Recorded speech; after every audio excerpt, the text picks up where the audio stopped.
Welcome to episode 147 of the Necronama.com.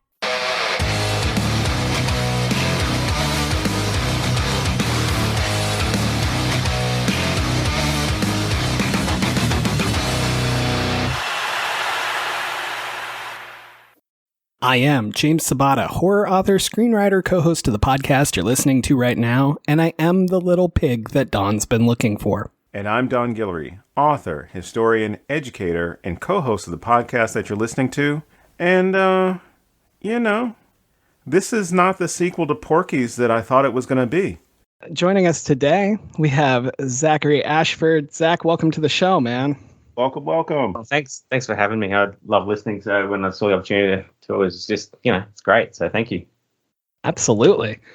Man, we've been talking off and on for a couple months trying to make this happen, and I had not watched Pig the entire time, right? Like, I kept putting it off. I'm like, I'm going to do it right before we watch it. And now I'm actually kind of sad I didn't watch it sooner. This was not what I was expecting, and I really dug a lot of it. So thank you for picking it first off. With that said, you want to tell our listeners a bit about yourself, man? Yeah, sure. As mentioned, obviously, I often go by the name Zach, just chatting to Zachary Ashford. You'll find my books under Zachary Ashford. I'm an author. I'm a teacher. I teach English here in Australia. Have a few books published. And I write a lot of content for Aussie Man Reviews. If anyone's familiar with that YouTuber, Aussie Man, I do a lot of online article stuff, which is always a lot of fun.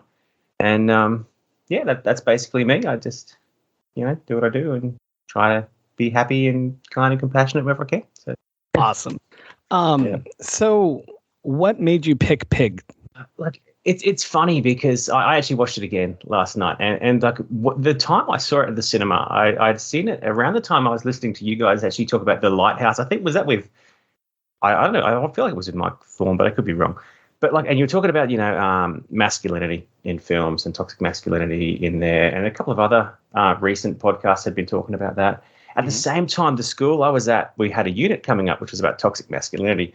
And the HOD at the time had picked, what's the one with Clint Eastwood where he's really racist? You took my joke. I forget the name of the movie. Gran Torino is one that definitely comes to mind. Yeah, that's the one. Okay. And there was that and Streetcar Named Desire. And I was watching it, and I was just like, why are we picking these? Is these like, surely we can find something better for 15, 16-year-old students to watch that's about masculinity.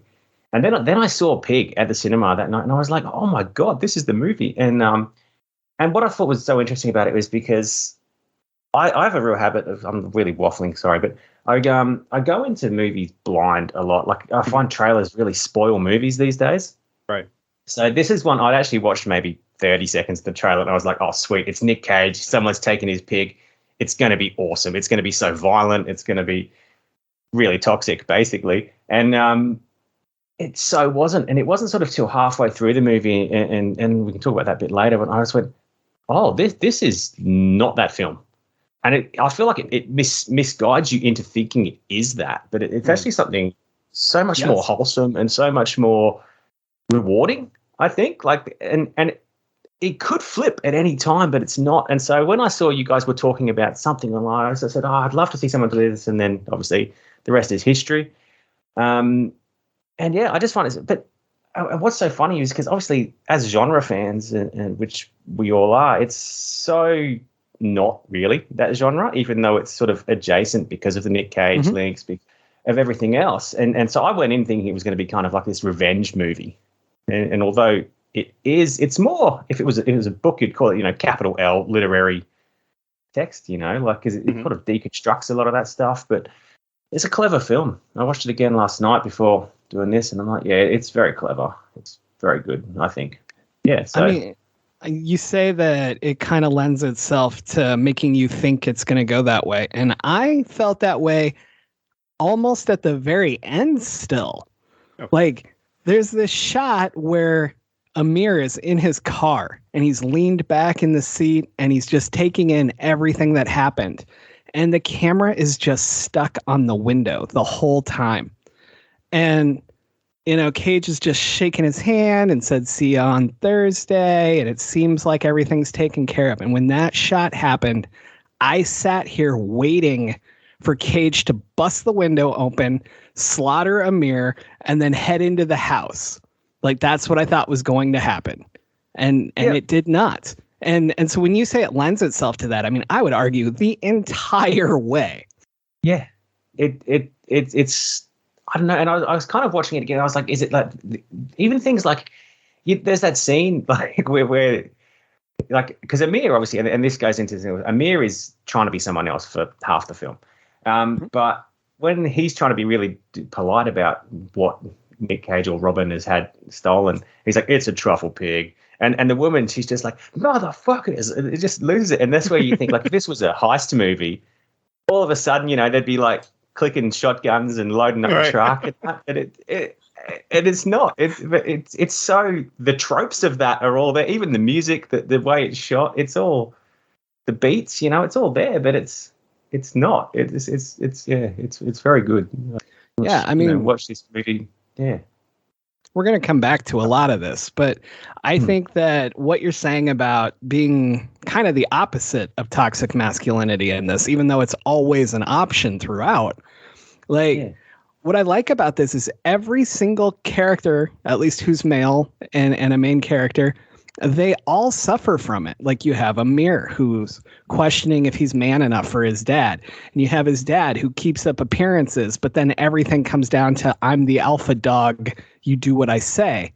Right. And you have Cage doing his thing. Like, some people view him as not manly enough because he's not successful. But then, like, you look at it and he's the one living out in the middle of nowhere, taking care of himself. So, like, right there, what's the definition of manly? And then I come to the fight, and this is not a fight of proving how strong you are. And we'll come back to all this, but it's, you literally get tied up and can't fight back. It's about how much can you take. So holy shit. I love that you basically set me up for this whole thing. And I watched this movie and didn't even notice this trend until now. No, thanks. Yeah, I think a lot of it was a sort of second watch, because I said the first time we went in and like, look, I'm a big horror genre nerd, and I like cheesy stuff too, which means a lot of Nick Cage's recent stuff, as you guys tend to talk about him a lot too. It is, we really do. He's just like he's like almost like this ultimate toxic male in all of his films before now. Obviously that's a generalization, but you look at like what's the one The Wicker Man. He karate kicks a bitch, like he just karate kicks this woman, and it's just like, dude, what the hell is that? But like all of this kind of stuff, and so as any actor to do this role as well, like, yeah, it's totally not what you expect. And even halfway through, I'm just like, okay, it's registered for me. And I remember when we left the cinema, my wife was like, "That was so boring," and I'm like, "Yeah, but as a male, that really spoke to me, that movie." Like. And yeah, it was strange because it's still like this ultra masculine movie, and it's weird in that it's so clever that it does that. And I think that, yeah, I don't know, I'm kind of just repeating myself, but no, we do that a lot on this show. I mean, I think that's a part of analyzing. Yeah, that's true. But Don, where are you at with this?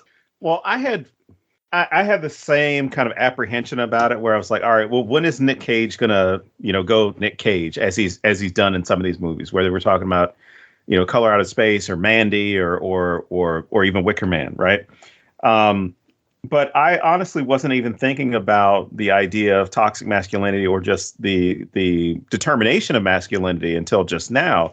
And so I just gone back and looked at my notes, because that does change the viewing of it, because I was so stuck on, all right, we're gonna be tense, and we're gonna get to this point where he's gonna go after whoever's stolen his pig, right?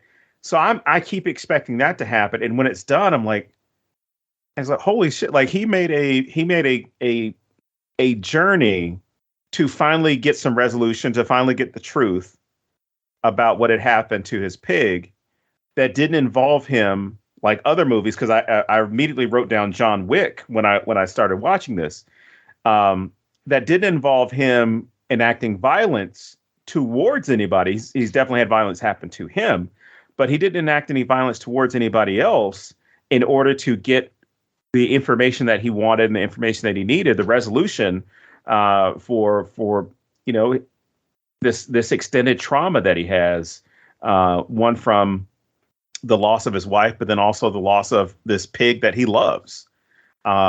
Which even early on, that there a couple of people that make the jokes about the pig and saying like, well, what are you doing? Are you fucking the pig? Those types of things to kind of make fun of him and kind of try and bring him down, because they can't understand how someone can find joy in something so simple. There has to be something there has to be some other purpose behind it, as far as, it's about him making money, which is not even about him making money. Or even the fact that the guy he's been working with for so long doesn't even know his real name, which I found astounding when he, you don't know his name until he goes up to the board and writes his name up on the underground fight club. Well, we don't talk about Fight Club. Oh yeah. Well, it's underground fight club. I couldn't resist. Go ahead. But just the whole idea that no one knows, and as soon as his name is written up there, everybody's like, "Oh shit, this is a big timer here." And you almost the waiter, or the concierge, or whoever it was who really goes at him. I wrote down some things that dealt with class and dealt with labor and all these things that go into society, as far as like, maybe he just wanted to kick the shit out of somebody somewhat famous or someone higher up on the totem pole or in the ladder of culinary arts. And maybe that's why he just beat the shit out of him at that moment. There's that real subtext in there about class in here as well, which, like fakery of the elite and then like the working man. And there's some great stuff. Even like James was mentioning just before, the opening sequence, you've got all these trappings of like mountain man, like everything's done with his hands. It's like all rustic, but then the sort of juxtaposition where his hands are so fine and so artistic, as he's creating the tart, it's so clever. But so I think this really, sorry, go ahead. No, that was it. I was done. I was saying 100% agree. Okay. I think this also really ties into something I was sort of thinking about, but I couldn't figure out where I was going with it in my head. And this conversation has really kind of gotten me there. I was thinking, if this was a dog instead of a pig. Damn it, James. But like, we expect him to go John Wick, right? Right. But if it was a dog, everyone would respect it more too. Amir wouldn't kick it when he arrives. He's not going to kick a dog that lives out here.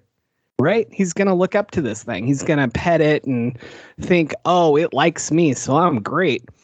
And like none of this would happen the same way if this was a dog. They would have taken better care of it. They would view it as a more aggressive animal. Mm-hmm. And that's the same with Cage's character, Robin. Like, he's not an aggressive character to them. And he proves at the end that he's not the person we expect him to be either. And I'm just fascinated by the symbolism of him being a pig instead of a dog. And I still don't fully know where I'm going with it, but I wanted to throw that out. No, I've got an idea of where you're going with that one, because I wrote the same thing down. And I said, the rationale for using a pig in this movie, and not saying that I'm an expert on truffles, but I do know that dogs are used more to find truffles now than pigs are, because pigs tend to find them and eat the truffles. So a lot of the people who go looking for truffles have specifically trained dogs that are set up to find the truffles for them, because they typically won't eat them. But then it got me thinking to the whole thing about, in a horror film, or just any film for that matter, you're not supposed to kill the dog. So I'm thinking like, well, I guess it's easier for us to kill the pig. And this is way before I knew that the pig dies. Spoiler alert. It was a lot easier for me to accept it, because dogs, we typically don't see as sustenance. We see them for companionship. Pigs, on the other hand, we see them more for food than we do for companionship, even though some people have pigs as pets. So the role that they have is different. But even then, we undercut things like the intellect and personality of swine itself, because pigs are very intelligent animals.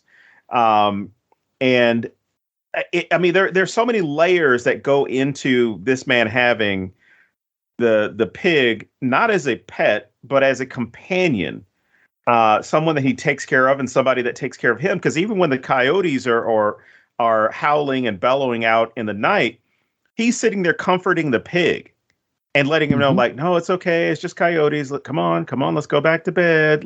Talking to the pig as if he were a child, or talking to the pig as if it were a child, as opposed to, a pet or a service animal, anything like that. He actually, as you can see, he actually cares for the pig. And that in itself changes the dynamic that we would typically see when we're having an animal like this. Where, there are numerous animal kidnapping movies out there that involve, dogs or cats, horses, things like that. And some out there with pigs as well. But I don't think any of them really touched on the level of connection. I made the Charlotte's Web joke earlier, but I don't think any of them touched on the level of connection between a human and a pig, or even a human and a dog, the way this movie does just within those first 5 minutes. What else is really interesting with the pig, and this is where I sort of put my English teacher hat on, and I'm like, okay, so if I'm looking at this to students to write an essay or whatever, well, I'm looking for obvious symbols, and the pig is such an obvious symbol, as for all the reasons you've mentioned, but also the fact that it's a truffle pig. And for me, one of the things that kind of stood out is, I think he uses the pig as kind of like, I don't think we ever get a name for the pig either. I didn't pick it up on either. I don't recall one. Nope. And so it's always just her. Well, which her? Are you talking about your dead wife, or are you talking about the pig? Because there's a lot of these ambiguous statements throughout the film about, well, I love her. And the pig represents this grief, obviously, for the wife, but also the simple fact that I think what's really awesome is truffle pigs dig. They get stuff out from beneath the surface, And I'm going for this journey looking for this pig. He actually works through, he sees his own childhood home, or he's maybe not his childhood home, but where he lived with his wife is what I'm guessing. He goes to these places he would have been with his wife, and he digs up all this past, and it almost finds the joy in that marriage again, rather than the pain. And obviously the tape is the next symbol. Can't listen to it at the start, can at the end. He's like, I'm okay, pig, and all of that there, I think like the pig's such a good symbol for it gets him through that process, that grief. He was able to mask it with the pig because he had companionship, but then by losing the pig, he's forced to face that. And just on that sort of technical subliminal subtext level, I think that's another really good way to look at like how he actually. It's almost if we go back to that, what should a man do? He kind of denies his emotions at the start, like I'm okay, I think is what he says to the pig when he can't listen to the tape. And then he can at the end, like he's had a cry. Amir has had a cry. I think Darius even has a cry. Right, he has a major cry. Yeah. And even that the thing he's like his whole reason for we don't have to care. There's a flood coming. And this idea of identity and choices. And all of these things in the screenplay itself, the script are so clever, and you can definitely link them to things that happen later. It's very tight. It's very laser focused on what it is. I think it's actually a really, really well written piece from that thing, that perspective. And just watching it again last night, sort of taking notes as I was watching, I was like, man, this is like, I wish I could write this good, or write this well, I should say, if I want to speak like that. But it's interesting. Just and that the pig. I don't know if cipher is the right word for his grief, but yeah, it's clever. Well, and the pig symbolism works on another level as well, because Robin is the pig in the society. He's dirty. Nobody wants him around. Like he's helpful, but they don't want to see it. Right. Like kind of like you want to eat, but you don't necessarily want to know what your food looked like beforehand. Like nobody wants to go get the cow and make a hamburger. It's right. But I don't know. I got really stuck on that symbolism of Robin being the pig, just because he refuses to wash off his injuries. He won't get rid of the pain just to help others feel comfortable. And especially when he's sitting in the restaurant with that really weird chef, who we'll get to, but like just how he sticks out there. Like it was just so, you're the pig in this society. Mm-hmm. And I thought that was just absolutely beautiful. And that made me really think about the title and how it's about the pig, but as a character, not just this pig that gets away or gets stolen. And then him as, like I said, the pig in society. And also like the other meaning of pig. Like Darius is a pig, right? Like he's the other meaning of pig.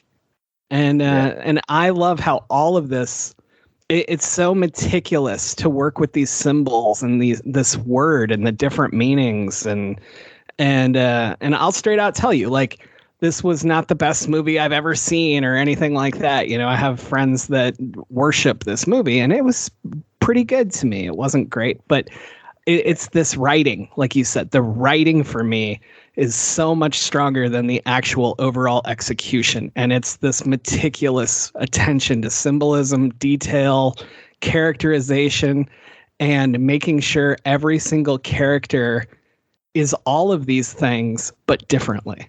And I also wish I could write this goodly. Yeah, and it's the same as like that idea of like I don't know, the three of them, the character foils. I often think it's almost that, you know, you go to your Hamlet, your Shakespeare, and you've got the three characters who all kind of represent. You've got, you know, the one on the two on the extremes, and the one in the middle, and it's like part of this movie, even though it's so, you know, Nick Cage focused, is I actually kind of think it's more about Amir as well at times, like because he's got this horrible father, you know, even though Robin says, "Yeah, your dad sounds terrible," and it's just straight up because he's just blunt and honest all the time. And then at the end of that final scene, that final scene of Amir where he's in the car, he has that moment where he's just kind of reflecting on this whirlwind couple of days, and he's kind of actually been shown what being a good person looks like. Right. You know, he's had cooking demonstrated to him. He's had, you know, conversations that actually are meaningful rather than, you know, like you look at him psyching himself up in the mirror, there's that bullshit kind of sales talk. Kind of, you know, don't hang around with anyone who doesn't earn more money than you, that, you know, you're the best, you're the greatest, you're the alpha dog, all that kind of horrible stuff you see in self-help books, which is just disgusting in my opinion. But like, and he's that, and it's not real. And when you mentioned Fenway, the chef, before, where he has like Robin has this big rant at him about none of this is real, and then it's sort of the camera comes across to Amir, and you can see that that's really gotten home to him. Like, who are you? You're not doing what you like. You know. And and I just thought, like, the realization on his face there was really, really good too. It's such a strong scene, but.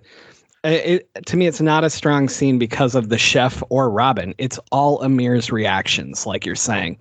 Like, we can see, we know every thought in his head when he doesn't say a single word while sitting there. Like, just fucking phenomenal. And the way that would drill into you of, not only did this guy not do what he loved, he's super successful. He's making the money. He's doing everything he should be doing.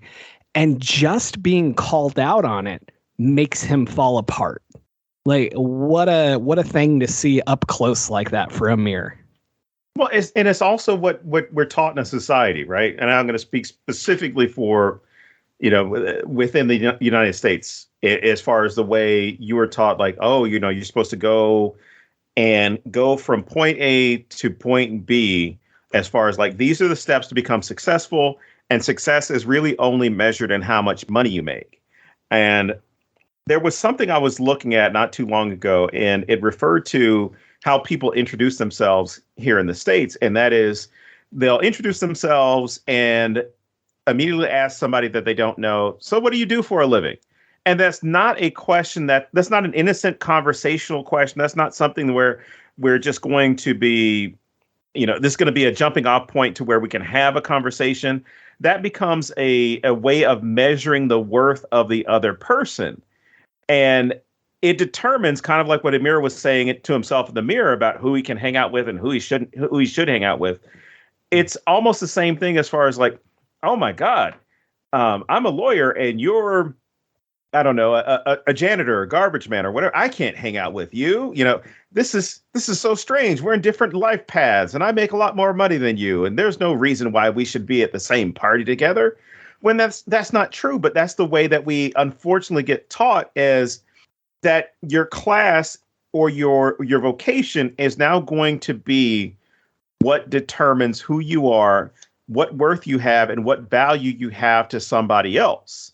And that was what I started to take to heart with Chef Derek, as far as his reaction, not just Amir's reaction, but his reaction as far as that realization that I had a path in life that I wanted to do that was going to make me happy. But I'm told the only way that I'm going to be successful is if I open a restaurant that is serving this type of food to these types of people that are going to pay these types of prices. That's the only way I'm going to make it, as opposed to I'm going to open up a pub and I'm going to ignore that statement of, oh, well, people don't want pubs here. They want this gastronomical experience. They want this great stuff. And I'm watching the film and I'm like, fuck you. Pubs are great. I love pubs. I don't want to go to this place. I don't want to go to this pretentious ass restaurant. Because there are people who grew up in working class families that then get a little bit of money and then realize, I don't like that shit. I don't want to go to some place where you're giving me a whole speech about how the food was prepared, what type of gases were used to bring out the flavors. I would much rather go to a pub and enjoy pub fare, pub food. The type of stuff that you look at and you immediately think, I shouldn't be eating that, but it's delicious as hell. As opposed to, what the fuck is this? I don't think I should eat this. I don't know if I can eat this. I don't want to eat this. Yeah, there's nothing worse than when you do go, you'll have a nice, a date with the wife or whatever, and you go, we'll go to this restaurant, it looks really fancy, and they bring you your plate of food, and you're like, is that it? Yeah. Yep. It doesn't come with a side of chips. You couldn't just spare one potato for the $700 you just dropped. I think you're describing one of my meals a couple of weeks ago, where it's like, what the? I don't have that problem because I eat in pubs. So I'm like, what do you mean what do you mean a triple cheeseburger is all you have? You couldn't just put one piece of meat? What's going on here? But no. All right, fine. I probably ordered it that way. Unimportant. So with bacon, don't lie. Shh. Can't say that on this episode. That's everything. I've been wrapping jalapenos in that this week on the barbecue. It's been great. Oh man, that sounds amazing. I'll be right over, but mostly to get out of America. One of the other things I absolutely love about this this fancy eating establishment, I love how just being there shows the whole juxtaposition of this entire society. You go from this guy who's hunting the truffles, and then the guy that sells them, so he's the middleman, and then the logical place to go is the fancy place that people go to experience them as they're meant to be. But none of these people would go out there and just eat at Cage's place. Like, hey, Robin, what's going on? Oh, here, I just made some truffles that my pig found out there. They wouldn't do that. That would be horrific to them. And I love how no matter where you are in society, we all have that on some level, right? And I loved how easily this works, how it makes sense with the plot, but how it also just drills it home completely. Because Robin, being the way he is, makes it all seem weird that he's there. And it ruins the illusion that you're doing this great thing that's getting back to the way it's supposed to be. I don't know. It's just beautiful. Yeah, even on that same thing about, your Dom was saying that you're just a service industry person. And like we can look at how Amir didn't even know his real name. And then in this restaurant there, because there's this running theme of identity. Who are you? Who are you? Who are you? That question comes up so many times in this film. And he's like, tell him who you are. And as soon as he does, it's almost like it's not to the same extent as the Hotel Portland scene. You know, the John Wickian writes his name on the thing, and everyone wants to fight him all of a sudden. But it's still like oh my God, it's you. How you going? You know, like and they changed them. And even in here, like that whole thing of who he is, he's supposed to be the crass one. Even though we know he's more cultured than anyone he's speaking to there. Like, and that's context from the past, but who he is, and like, but you still kind of like going back to that. You're expecting violence all the time. You're just waiting for Derek's head to go through the wine glass. You know what I mean? And it just doesn't happen. And again, like it's around that point I kind of went, oh, this is totally not that. But you're still expecting there are moments he'll break, and I don't think he throws a punch in the whole movie. He kicks the car, but yeah. That whole thing again. Like, who are you? The service industry thing, like, and again that brings back to class. You know, and like I said, like, he is this gross guy, and even the fact that there's all the pretense. He just cuts through it. He sort of, I'm looking for my pig, and he's not even answering the question. He's really political. He's, oh, well, you know, I respect you. Where's my pig?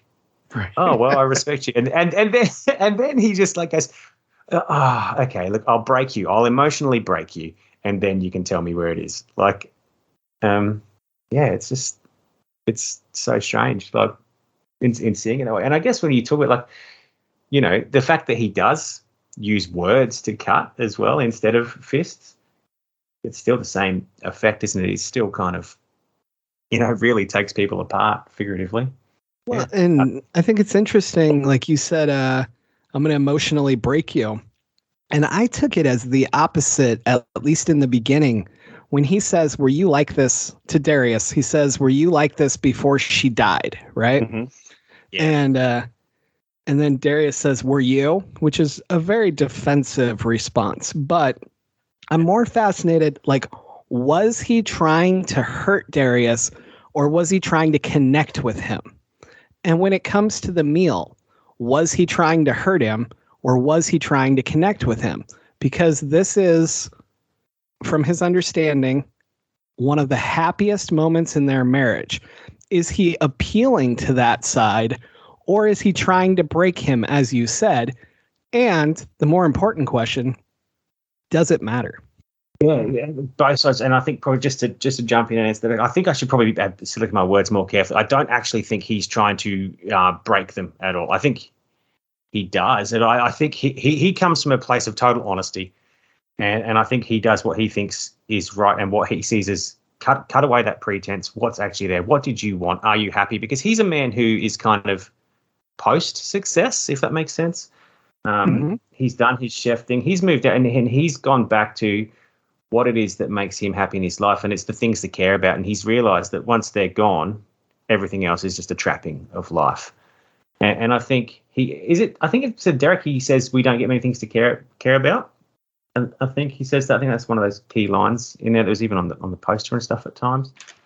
But yeah, he says this, and I think he means it in a genuinely uplifting way. And I don't think it comes across as he is being spiteful.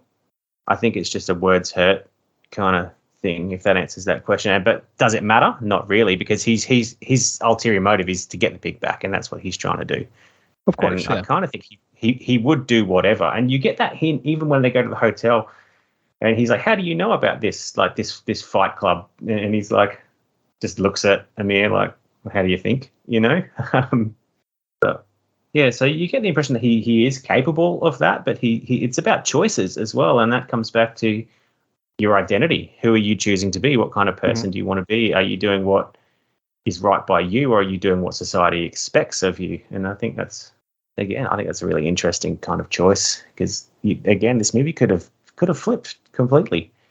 So I feel like I'm just killing the conversation, just waffling. No, not at all. Yeah, because even that point you make about, you know, what society expects out of you, right?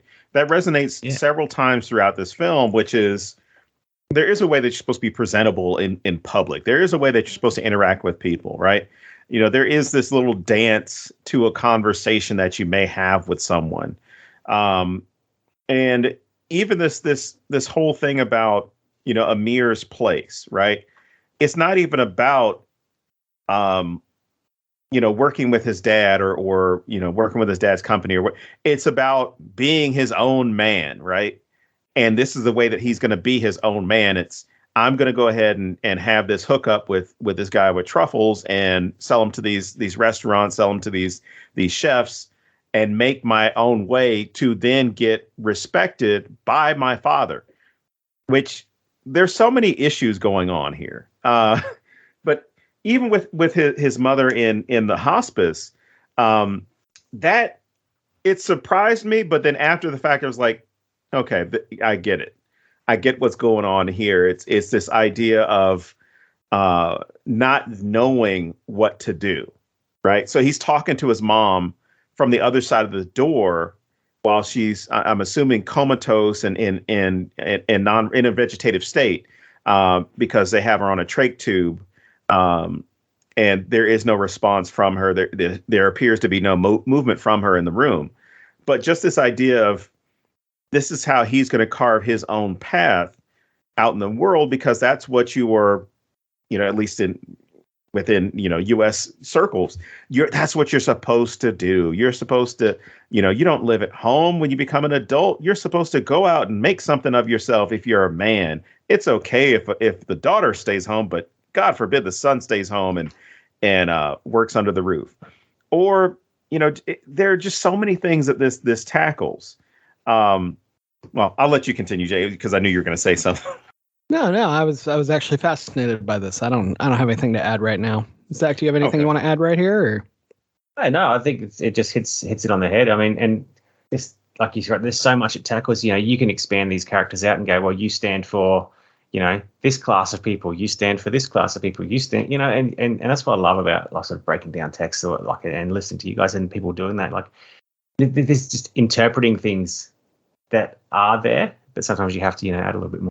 And I just love doing that and just hearing and it's so clever. Like, again, there's so many things this tackles. Like, even you can bring it down to that personal level. Is it only about this individual person, or is it about, what these characters represent and, the role of the father, the role of the mother, the role of the son? Like, it's all there, and, it's just so good. Yeah. One thing that's not in the film that I wish would have been explored slightly more, like, they're keeping mom alive. Amir, he says she killed herself, right? And then when Robin says it to Darius doesn't correct him that she's dead. Like, he doesn't say, oh, she's not dead, she's over here. Like, they keep up that image, right? But I would be fascinated to see how a man like Darius has to react to not being able to control this situation. He's controlling the image of the situation, but he can't get his wife back, or if he, doesn't even want to, but I would argue he does, because otherwise he would just pull the plug, right? Mm-hmm. But he can't control this. And I would love to see that part of him. And maybe that would humanize him too much, but I think you could do a lot with it to make it, he's still a dick and nobody cares. But I like how that would affect Amir as well. Like, you could have a whole thing about how Darius won't let Amir see that side of him. I don't know. That's just something I would have liked to see more of. No, even if I put that English teacher hat on again and go, well, okay, guys, you've got to write an intervention on this. You've got to find a gap in the text and you've got to fill it out. Like, I'd be going, that bit there, what's happening there? Like, it's a really good question. So yeah, I'm sorry, I cut Don off as well, I think. Oh, no. I was going to say that you do have that sense of vulnerability that he doesn't want shown, because they're, when they prepare the dinner, and Amir even says, oh, we made you dinner, or we made a meal for you. But when he starts eating the meal, he tears up and he immediately leaves the room. So there's a lot to unpack there as well of, is he afraid to show his true emotions in front of someone else, to drop that mask? Or does he really feel some sense of shame over what has been taking place, to where, I don't know, it could be a situation where he's even pushing his son away, because not to make Darius this type of guy, but he's pushed his son away because he's like, I don't want to be vulnerable around you, and I don't want you to, having to deal with your mom in this situation is probably tough on you. I don't want you to have to worry about me as well. So I'm going to always present myself as a strong man or as a strong individual. So there is never this moment where it's like, oh shit, both my parents are, one's dying and my dad really can't handle what's taking place. But again, I don't think that Darius is deep with that regard. I think it lends itself more to he doesn't want to seem vulnerable to anybody. No, you get long before you meet Darius. I mean, you get that first shot of him. He's up on the balcony or the rail, whatever you would call it. But you've had lots of comments. Oh, my dad's the tough one. He was fine. He wouldn't let this happen. He'll be around for a long time. And so you've kind of got this idea of him, who he is as this, well, the character he presents to the world. But you're right. When you actually meet him in person, you can see he's a lot more vulnerable. Even like the conversation he has with Robin when he comes around, I think he mentions the word control on so many occasions. And this is my world. This is my son. Well, he'll be fine. I'll get him a job somewhere else. He'll be a desert. This isn't for him. It's all about like setting himself up as this thing. And you can tell it's a front. Mm. And I think that's really obvious. Like the man is vulnerable. And I think you can see that, even though like he's not actually on screen a lot, even though it's kind of, pretty intense when he is. But yeah, I think that's there, like that vulnerability and those questions about what would he react, because my reading of it was that Mum had tried to kill herself and he'd gone, no, she's not dying. I'm not allowing that because I don't control that. And yeah, that's a tricky situation to be in with the someone on life support. Yeah. I know you kind of get that impression there's a lot more there, as you both have said. And was it written into the script or was it just left for interpretation? As a choice from the writer. Is it Sarnowski's, I think his name is.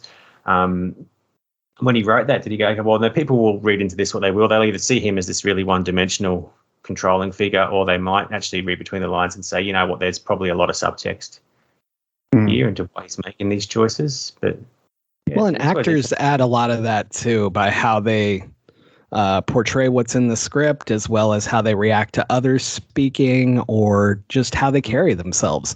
So I would also be fascinated to see how much of that was already there and how much was brought. And but overall, like I would actually argue that I think Darius is probably the most intriguing character in this to me. I don't know that he would be to others, but for me, I want so much more Darius. So, like, I'd love to know how he reacted when we find out the pig was killed.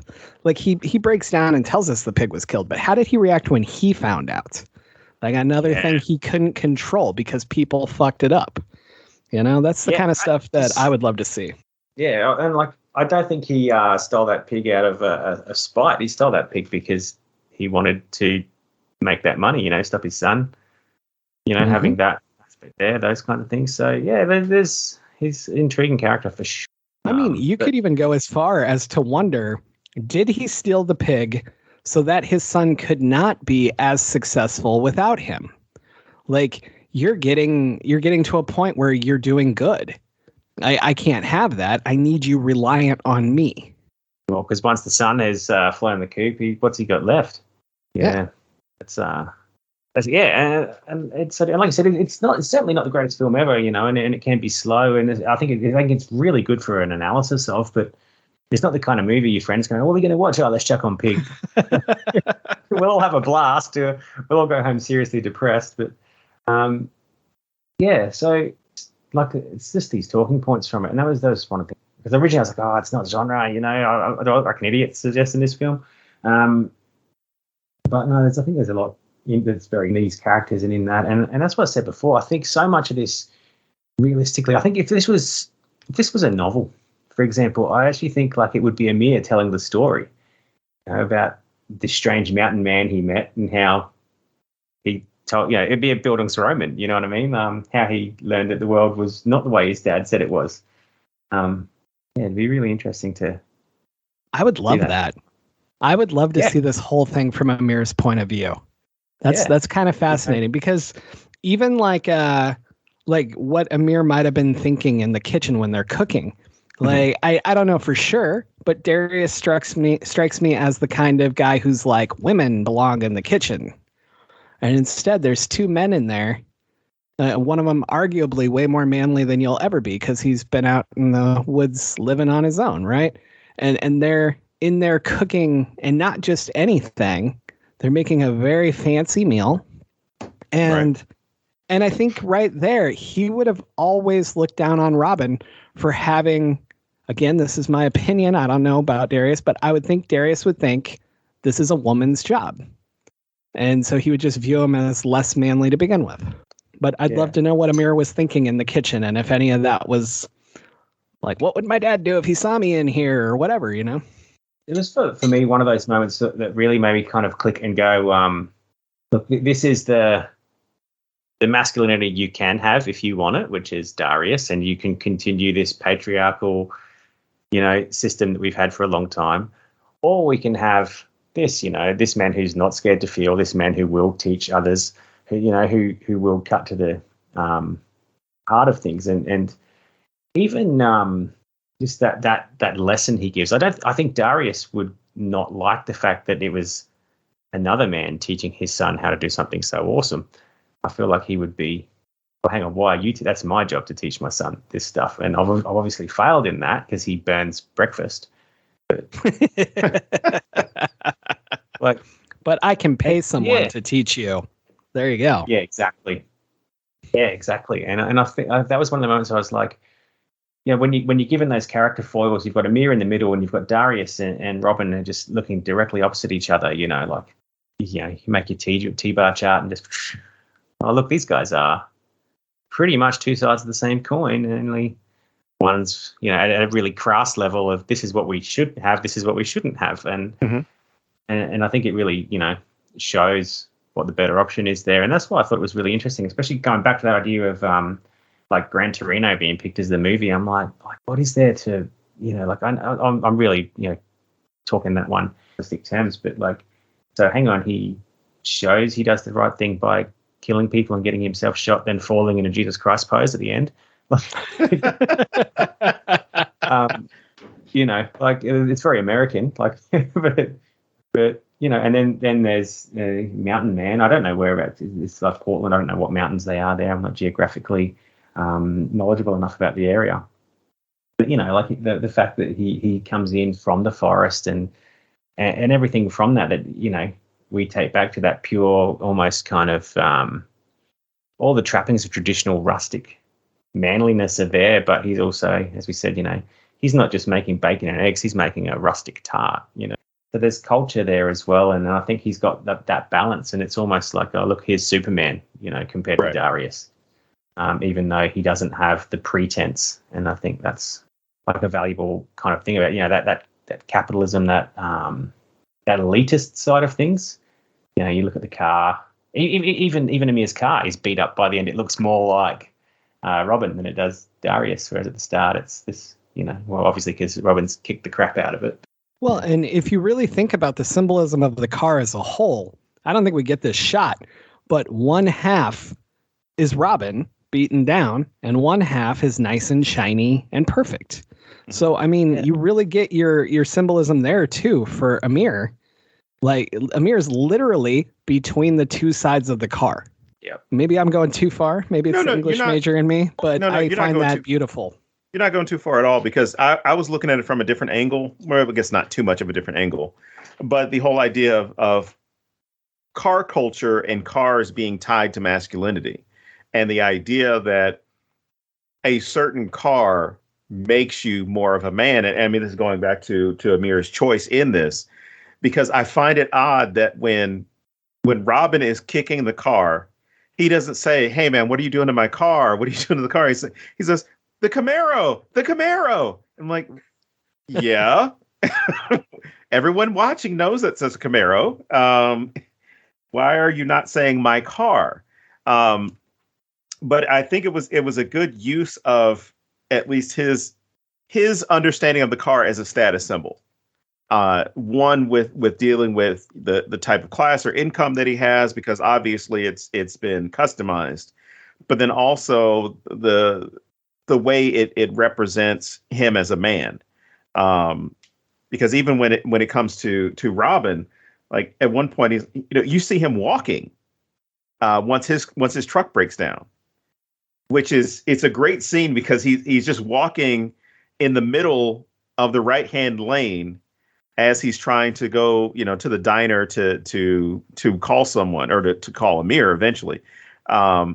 But it's just interesting to think about the way that cars themselves have determined the layout of much of the United States, to the point where, for the most part, kids can't play outside because there's no place for them to play that doesn't involve them having to get in a car and drive somewhere to get to a park, as opposed to having one in their neighborhood that they could go to or enjoy. But even within songs, there's that discussion about what is going to get a man rewarded in society, which there's, any from Scrubs by TLC or WAP by Cardi B and Megan Thee Stallion. They both talk about men having to have a certain amount of income or having to have a car, because if you're a guy who's trying to talk to me and you're in the passenger side of your best friend's ride, you're a scrub. Like, they don't want to get with you because you're talking to them from the passenger side. You didn't even have your own car. How dare you try to talk to me? I actually wrote down as well that despite all the kind of, we sort of just find as the manliness of Robin Shack, he can't fix his own car, and that's I think that's one of the other things as well. We look at but traditional kind of like a mechanic is probably a pretty masculine job, and the stereotypes surrounding that. But like, again, it's still really easy to forget he comes from a place of being this fine dining chef, and so he wouldn't know how to fix a car as a general stereotype. And I think I've seen that there, and then he just goes walking. But the fact he kind of eschews that, well, I don't need that to look good, and then you get this really funny bit, and I think there's a lot of really good wry humor in this movie. There's really played really straight, but are actually quite funny bits. Like, after he goes for that walk, he goes in. He's like, I can't remember the name of the chef. Is Marge here, or whatever her name was? Right. And she's like, no, she's been dead 10 years. And he's like, oh. And you kind of get the idea. This is how long he's been out, and we find his wife's been dead 14 years or 15 years or whatever. But and there's a few of these moments, like that. So it's not all just kind of this depressing conversational stuff. There's these moments that are actually like, they definitely made me chuckle. Even like where Amir puts the music on, he just turns it off and like, yes, yeah, yeah, who's in control here? But yeah, I found that it's funny, and literally through the whole movie, Amir pretty much controls nothing. And then you've got this ongoing battle between, this is how I control, well, I don't need to say I'm controlling because I'm just going to be honest and do these things. And I just, because, the obvious counterpoint is, your Mandys and things like that, where it's like, well, I'm going to go and kill everyone now. Yeah, I just find that stuff really interesting in the way it's presented to the audience as well. I've kind of lost my train of thought, on this far on it. Well, no, one of the things... you were talking about the scene where he finds out Marge has been dead for 10 years. And I got stuck. It was funny to me, but I got stuck on his response as well, because that is not a normal response. Most people would be like, oh my God, what happened to her? Or, oh, wow, I can't believe it's been that long. No, he just says, oh. And yeah. I got this, like, I started analyzing that and what it says about his character and the things he cares about, but also the inevitableness of life. Mm-hmm. Like, it's not inevitable for his pig to get stolen, but it is inevitable that his pig was going to die at some point, right? And it's inevitable that his wife or himself or anyone else would die. And he's waiting for this inevitable earthquake followed by tsunami. And I don't know, there's something about his response right there that is so incredibly in character and says so much about him with this one little word that people who aren't like me and don't overanalyze scripts probably wouldn't even notice, And I loved it. It was so beautiful. it ties into all that fatalistic stuff you've mentioned. Like after Amir first pours his heart out about Darius, he's like, "Oh, we don't have to care. There's a flood coming. Like, and we don't have. Is it this idea of choices again? And who are you as a human being? And like that. Even then, when Amir says to him later on, he's like, "Oh, well, we could just go up to Mount Hood," and he's like, "No, it's an active volcano." Yeah, it's just so fatalistic. Like, you're gonna die, man. Get used to it. Like, yeah. Again, but he refuses to go to Seattle. Yeah, fuck Seattle. Fuck Seattle. Yeah, fuck Seattle. Yeah, definitely. That's great. I just want to send a piece of that clip to my sister-in-law because that's where she lives, and I would just make my day to send it to her. I don't have anything against Seattle. I just like messing with her. So I value that. I love messing with people, your mates. That's great. Yeah. Oh, it's something we didn't cover yet, and that's part of that conversation with Darius, Darius and Robin. Where, well, there are two things here. Even if you get into Robin's name, right? Robin is seen as a more feminine version of the other ways that we could say Rob, right? So you got Robert, you got Roberto, you've got I think there was a third one there. But if you have Francis versus Frank, there are a good number of men for a while. If they were named Francis, they would not let you call them Francis. They would say, "Call me Frank or Frankie." Like, don't call me Francis because it can get mistaken for the female version of Francis with the I instead of an E. And I thought maybe this wasn't intended, but I thought that was a cool touch after you go back and think about this from the perspective of masculinity, where I know of people from my past that if you had a name like Shannon, which I knew a few male Shannons, a few male Ashleys, where they immediately were like, "What the fuck? Did your parents really want a girl?" And you came out like, "What's going on?" That type of idea that a name can only be applied to a gender that you are assuming it should be applied to. Like, there's the actress Blake Lively, where she said her father named her Blake because she's like, Blake doesn't have to be a boy's name. It can, I've got a girl. I'm going to name her Blake. And so what they did is she and Ryan Reynolds had a daughter and named the daughter James, which, again, I think is outstanding because you're now screwing with so many social conventions that people have gone ahead and attributed to gender. It's outstandanding. But when Darius and Robin are having this conversation about the pig, when he's asking for his pig back and everything, Darius makes that moment where he feels like he can buy him off. Like, "Oh, fuck it, I'll just pay." It's like, "What do you want? 10,000, 20,000?" And then he says, 20 mil. Just this idea that he can pay this man to have him go away. Yep. From a masculine standpoint, but then also being a man with that type of power, but then also with that person with that type of economic power to make someone go away.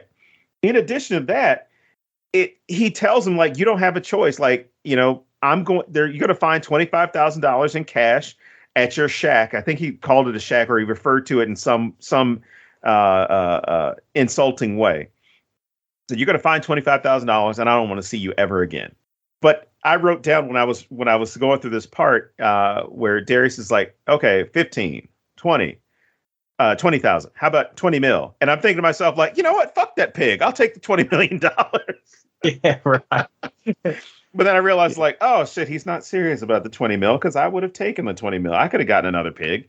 But then that also lets you know the type of person that Robin is, where he's like, I don't equate your money with, with my happiness or with my peace. Whereas this pig itself was my companion, was my friend. It was somebody I went out in the woods with. And then what's even a kicker is you've realized that the pig isn't about the truffles. It's not about finding the truffles, because he reveals to Amir, like, I can tell from the trees where the truffles are. I just like the pig. Mm. And that completely shatters the impression that at least I had of Robin going through this quest to get the pig and people's responses to it. Not saying that I didn't think that he looked at the pig as a companion, but we are driven so much in this film to think like, oh, because it's a truffle pig, that's the reason why this guy wants it back, because he's able to survive and he has these connections in the outside world that can bring him food in exchange for finding the truffles. But it's never about the truffles for him. It's about the fact that he has a pig that keeps him company, that is basically like the only connection that he has with another human or another entity. And now that's gone. It's gone in the same way his wife is gone from 14 years prior. Yeah, and it comes back to that. It's this quest for the pig that forces him to actually, process his grief. Right. Which he kind of has it. Even when he goes to, I don't know the name of the character who's the baker, and she's another fun example. She's someone who's honest. Like when he says, "Oh, you change it to a bakery," she's like, "Yeah, I kept it a bit. I thought you'd come back." So you kind of get the idea. People thought he'd be gone for a little while. Right. And then, but it's like, it wasn't me. So she's another person who is almost, if you be really simplistic and say good characters, bad characters, she's on the good side. Like, she's just an honest person. She knows who she is. She knows what she wants. But like this idea, he's coming back as opposed to, actually, no, you were gone. You didn't come back 14 years later until you now have to process this. And it comes back and I wondered if the end, the song when he plays the tape, I wondered if like maybe he tried to play the tape because it was his birthday, and that's just me totally reading into stuff. Because she says happy birthday on the tape, and I wondered if maybe it was a once a year thing. He couldn't drive himself to do that, but there's no other evidence to suggest anything like that. But I just wondered. I thought it was an anniversary. But I like that you were thinking that too. What were you going to say, Don? Oh, no, I was going to say, and it kind of tells that he's intentionally only listening to this on a certain day because of how he keeps the tape recorder away. Like, he gets the new batteries for the tape recorder. I'm sorry, tape player. He pulls out the tape player and puts the batteries in, and then puts it up on a shelf or on the table to listen to. But then stops it. So yeah, it doesn't seem as though he's choosing this at random. It's kind of like, all right, well, fuck it. It's time for me to do this. It's time for me to listen, and actually find some comfort in her voice. Yeah. No. There's only reason I thought it was in the tape. It said birthday, but yeah, that makes total sense because he does, plug the batteries in, all these kinds of things, and obviously because that's one thing I thought, man, batteries, they must be pretty good to have lasted so long. I actually agree with you now. I think it's his birthday. I think all of this happened on his birthday now that you say that, because if it was an anniversary, wouldn't the script say happy anniversary? It goes out of its way to say happy birthday. So to me, I think you're 100% on. Like, it was just when I was watching it, I assumed it was an anniversary because he's listening to her voice. But I kind of like the birthday better. I can't imagine all of this shit going wrong on your birthday, and he doesn't react, and he never tells anybody because it doesn't fucking matter to anybody except him, right? Yeah, right. Which is, again, his character. There's so many things he just keeps to himself, which are really, really apparent when you're watching it through, like, I guess the irony, I guess you'd call it. But so many things that you just think, just say something, man, and he's just like, you're not going to understand. But yeah, it was interesting. And the other thing I think that it could be, though, is in that final scene, and then come back to, being a student kind of stuff, where he washes his face in the river and that kind of that rebirth, the baptism in the water kind of stuff. I thought that was possibly there. You got the rebirth kind of thing where he looks up to the heavens, he listens to all that sort of stuff. But yeah, I thought that was maybe there, but I can't remember what got me onto there. So I do tend to jump around. No, we love it. But that's the whole way we do this. Yeah, it's good. It's really nothing against anyone who's ever done the show chronologically, but it's actually very hard for me because my brain doesn't work that way. So I much prefer chaos mode. It's really interesting because, and I keep talking like what you do. Obviously, I live and breathe teaching because I do it all the time. But we teach kids, when you write your essay, you start at the beginning, you work to the end. But I was trying to take notes like that, and like I'm just doing them on my Word document, and I've got to jump back up here, down here, and it's not chronological because you kind of got to order your notes in a fashion as well.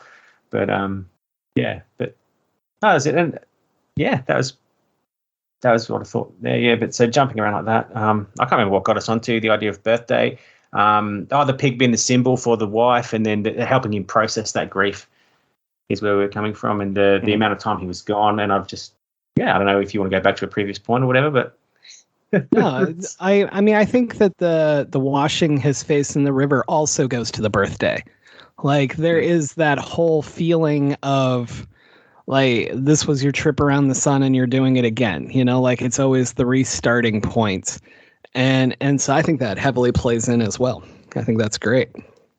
The interesting moment that I did find funny and a little bit tropey, which is just worth commenting, is when you watch a rom-com, you have that moment where the characters have the fight and they go their separate ways and it rains. Mm-hmm. They have that moment in this as well, and I kind of feel like that's where you can sort of say it deconstructs all these tropes to tell this story that going in blind. Like, I totally expected this to be a carnage movie. You know what I mean? I thought there was going to be blood everywhere. I thought it was going to be extremely violent, and it's not. It's just not that movie at all. And I think it's so much stronger for it. I think it would have been a very forgettable throwaway movie. And as we said before, it's certainly not the greatest movie ever made, but I think it's a very worthwhile movie. And it's one I could certainly see being used in classrooms and things like that, simply because of, I think it brings, look, in the movies I tend to watch a lot of cheesy 80s horror movies. And in the movies I watch, this is kind of a sort of a novel take on what masculinity was. And I don't think you see that a lot. And I thought it was really interesting, the choice of actor to contribute that to the conversation, particularly because, making your own axe, smashing a line of, hard drugs in your face and murdering everyone who's wronged you is fantastic. And I love it to bits. But yeah, and this is, okay, so we're going to talk about this. I'm going to put you on the right path to where your original goals were and to solve my problem. Like, how many times have you heard someone sort of say, if only people who had problems could sit down and have a meal together. If only you could cook them a meal and talk it out. And it's literally that. He's like, okay, well, I'm going to cook you the best meal from your life once again. And it's going to solve my problems. It gives him a resolution. It doesn't really solve the problem. It doesn't get his pig back. But he knows. Yeah, that's right. And I thought that was really, and that final quote where and I think this ties back into the wife. Sorry, I'm really getting ADD brain going. Where he sort of says, imagine if I hadn't done this, I wouldn't know, and I'd think it would be like she was still alive in my head. Yeah. And then when he listens to the tape, I just thought, that's brilliant, and again, it comes back to the strength of the writing, and watching it on that second time, and I think if I watched it again, I'd find even more out of it, and just all those little throwaway things that link in together. I don't think there's anything anywhere that you can't draw lines between. That's something. It's a very laser-focused screenplay, the script. It's very tight, the writing, and you said there are obvious flaws for and he's certainly not a perfect human. He's far from it, and I think that's the point. Yeah, he's trying. But the idea that being that, he's working towards it, and that's basically it. Yeah, I think even though I said I had nothing else to add, that's what I had to add. Yeah, I love it. I think that's a great place to end. So this is usually where we go to, if people liked this film, what else should they watch that's, kind of in this vein? So, Zach, you're the guest. You get to go first, man. Look, I think I've already mentioned a couple that I think are the obvious ones. And as I said before, I'm not watching a ton of kind of movies outside of my usual genre because I think I'm too old for that now. And we kind of have our movies we watch, my wife and I, that we watch, and they're very typical. But I think like the obvious counter choices to here are your movies like Mandy, or what was the one with the animatronic puppets, Willy's Wonderland. Well, yeah. To see that Nick Cage we expect to see. Like, he's a man of few words and he's a man of extreme violence. But here he's a man of very chosen, articulated, pointed words, and he's not a man of violence at all. And I think it's a really interesting juxtaposition. The other thing, I can't remember the name of it. I think it was it was a recent movie, and I watched it thinking it was going to be something different again, and it wasn't. It kind of finished in a really phenomenal. It's an American movie. I wonder if I can I can't remember the name of this movie, so there's no point me even mentioning it. But it was like an indie film, and we watched it. It was like this man, he's been divorced, or he's separated from his wife, and she's having an affair. And again, it's what choices is he making? And you know what? I'll have a look while you guys are talking, see if I can come up with the name. But yeah, cool. Other than that, I have no real other movies to watch. Like, I think just because for me as a viewer, where it came in was, awesome. Cage is going to get his pig. I'm going to watch him go and beat people up. And then the pig will tag team with him. Yeah, right. Like, it just totally gore someone with a tusk. I would watch the shit out of that movie too. But, yeah, and then at the end, he's feeding the bodies to the pig. Yeah, that's where I thought this was going. Anyone who's listened to this show probably knows I read spoilers constantly. Yes, it helps me to analyze things for this show and only watch them once.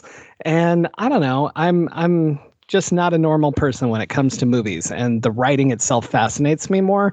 So spoilers don't harm me in any way. I am the anti-Zachary Ashford. But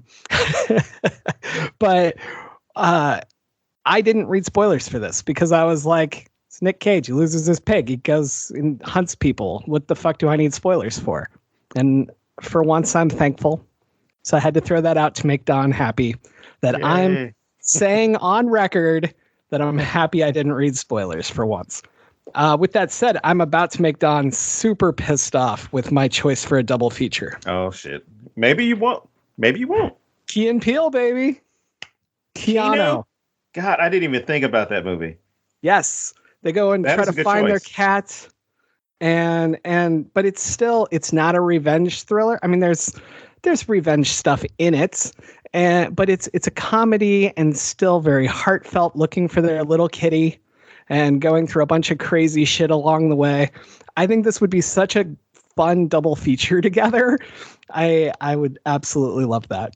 There you go. You're up. You get 59 movies today. Nah, I don't have that many this time. I already mentioned these, and we've all mentioned these, but John Wick, Mandy, Color Out of Space. But the ones in Fight Club, for that matter, even though we're not supposed to talk about it. But there's a new film with Sandra Bullock called The Unforgivable, which I would definitely, if you did a double feature, I think this would work well with it. Cool. Because it was the same thing. I went in thinking this movie was going to be almost like an action thriller based off of the little preview I saw. I was like, oh shit, Sandra Bullock's gonna go kick somebody's ass. But it's dealing with the same themes as this film, as far as the appearances that people have and how society treats them. Horns, I would include in this one. You The Guilty. are going Joe Hill on me? Oh my God. I'm sorry. I didn't. We're even now for me taking Key and Peele. The Guilty. I'm not a propaganda fan at all, but I think this is the same thing as far as like the appearances. I'm sorry, I've never heard you say that word. That was hilarious to me. Oh, it's my new favorite word to talk about any movies that talk about, I guess, changing our perspectives about the police and the jobs that they're supposed to be doing, and it's propaganda. Because Jake Gyllenhaal's character is a complete asshole, murdering son of a bitch. And spoiler, he gets redeemed in the end because he finally admits that he killed somebody because he was a police officer and he could do it. The Open House is one. The Ritual. And since we're talking about masculinity, I cannot end this show without talking about this documentary. It's called The Mask We Live In. And it's all about masculinity and masculinity on the spectrum, as far as defining it, redefining it, and approaching, what's problematic about the way or the definitions that we've come up with for what masculinity is. So those are mine. I love it. The one other thing I'll throw out is a movie I haven't seen yet, and I cannot wait for: The Incredible Weight of Massive Talent. If you haven't seen the trailer for this, go check it out. Okay. I found the name of that other movie was The Killing of Two Lovers. And it sounded like this movie. Again, I saw the trailer for this one. Actually, we were watching another movie. It was really great cinema, and we like it because you can take beer and wine in. I don't know if you have cinemas like that. You probably do, but that's not really common here in Australia. and we go there a lot. But so you see a lot of art house sort of indie movies there, and this was one of them. And like they're separated. There's the kids involved, and the dad is kind of plotting to murder the cheating spouse and her lover. And again, like it's that whole, who are you as a person? Is this what you do? You know? Okay. And spoiler alert, it was pretty disappointing, the end. Like it was sort of thoroughly engrossed in, oh, hang on, that's the end? What? But yeah, I think it's an interesting take in that same kind of, you know how this film looks so soft? I don't know the technical way they made the look so nice and soft with the camera and that kind of stuff, but it looks nice. That's probably the best way I can put it. And it has that same kind of grainy look. I wish I knew more technical terms for that. I'm showing my ass. Well, if it helps, I don't know any of them either. So everyone who listens to the show is used to that. So yeah, not a big deal. Yeah, it'd be interesting to check out together, I think. Yeah, that's cool. Basically it. All right. Well, then let's bring it back to you, man. Where can our listeners find your books or your other stuff, anything you have, and where can they follow you on social media? Yeah, sure. I mean, I'm pretty easy to find on Twitter. It's just twitter.com, whatever the URL is, and then Ashford/Zachary or Ashford_Zachary, I think is it. Most recent book came out end of September. People seem to be digging it. When the Cicadas Stop Singing, sort of post-apocalyptic kind of horror fiction in the mountains of ruined Australia. People seem to be digging that, and that's really good. Really enjoying that. In fact, that's doing well. And other than that, I've done a couple of just crazy balls to the wall creature features with mutant drop bears, mutant koalas on an island, and then they make it to the mainland, and they're just that kind of bonkers carnage that I kind of alluded to that I loved before. You know, so I try to write, massive kills and all that kind of stuff in those books. When the Cicada Stop Singing is the one that is most recent, and hopefully there'll be some more in the new year. Very cool. All right. Well, thank you for coming on the show, man. And thank you for making me watch this film, because I did completely write it off as Nick Cage does John Wick, and I wouldn't have watched it. And I'm so thankful that I did. Yeah, no, well, thanks for having me again. As I said, just when it came up that time, I was just like, I think it was just so top of mind because we'd been, I listened to a few shows like the Lighthouse where you talk about these kinds of things, and then it was in their unit at school at the time, and I watched it and I was like, oh man, this is like bang on that, even though it's not really the genre we expected. Mm-hmm. So yeah, sure it is. It was a real pleasure. So absolutely. Well, awesome. Figure out another film and come back soon, man. All right, awesome, man. That'd be great. Thanks so much. Really appreciate it. Then nice to meet you guys and chat in person. Oh, definitely. Look forward to it next time. In person. Cool. Awesome. Cheers, guys. Thank you. All right. I guess that wraps it up for another week. As always, I'm James Sabata. And I'm Don Guillory. And we will see you back here at thenecronama.com. And that'll do.